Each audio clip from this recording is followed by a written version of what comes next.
Welcome to week 4 of financial management for nonprofit organizations. Today we're going to start off with reviewing a few key accounting principles.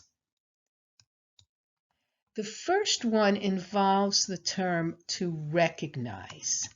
And it means to recognize means that you are recording a transaction into your financial records. And a transaction is either revenue you have received or an expense you are paying. And to recognize these means you have actually entered this into the financial records.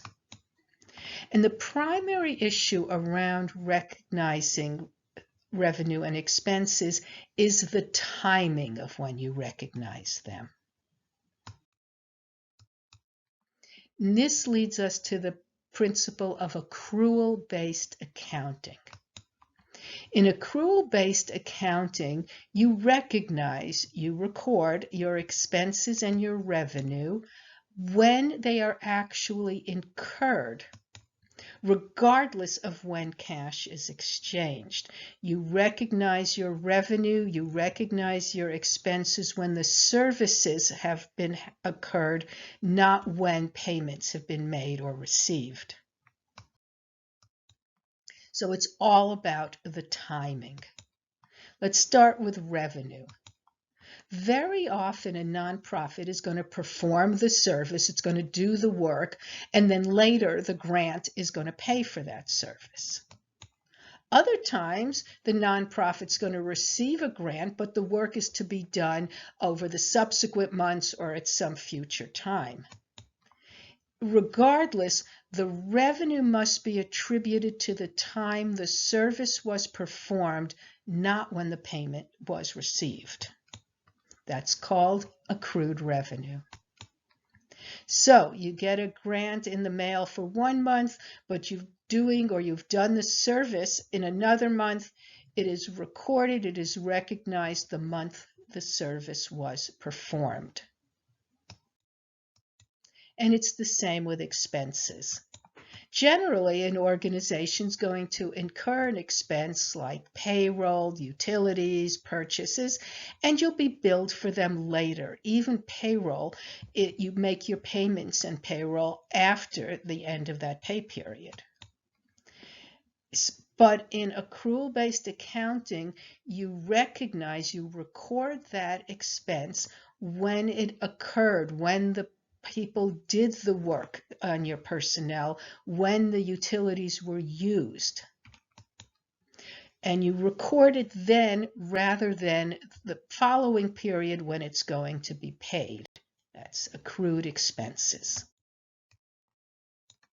So why is this so important?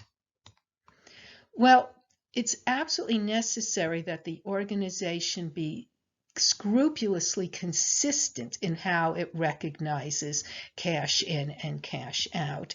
And accrual-based accounting will help the organization avoid any manipulation of when it appears that you have revenue and when it appears that you have expenses in order to make it look better than it might actually be. And it helps keep track of your resource flow as well as your cash flow by recording these transactions in chronological order. Depreciation. Depreciation is based on the concept that the value of anything, the value of an asset, is going to decrease over time. You've noticed if you've bought a car that the next year it's not worth as much. So a computer, a piece of machinery, etc., is worth less the second year, third year, etc.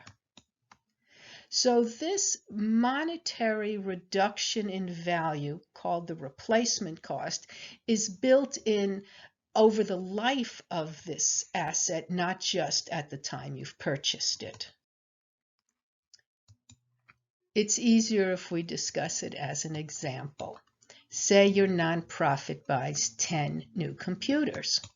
The IRS has determined that computers have a 5-year lifetime.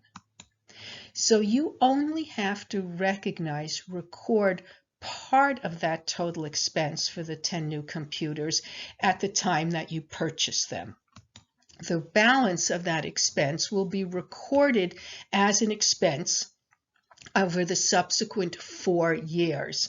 In essence, you're spreading the pain of this new expense over the life of the asset. Another concept is called the dual aspect concept. And this means that every transaction is going to consist of 2 changes in the books, which must balance each other.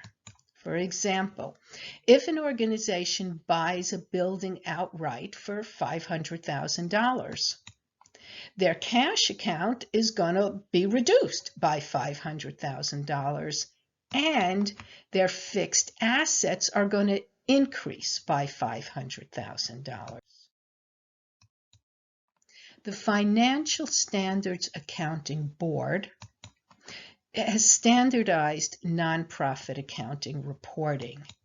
And among many other things, it's defined what a complete set of financial statements should include. And you'll be pleased to know you already know many of them, and by next week, you'll have learned all of them. They consist of the statement of financial position, the statement of financial activities, the statement of cash flow, accompanying notes, and the statement of functional expenses.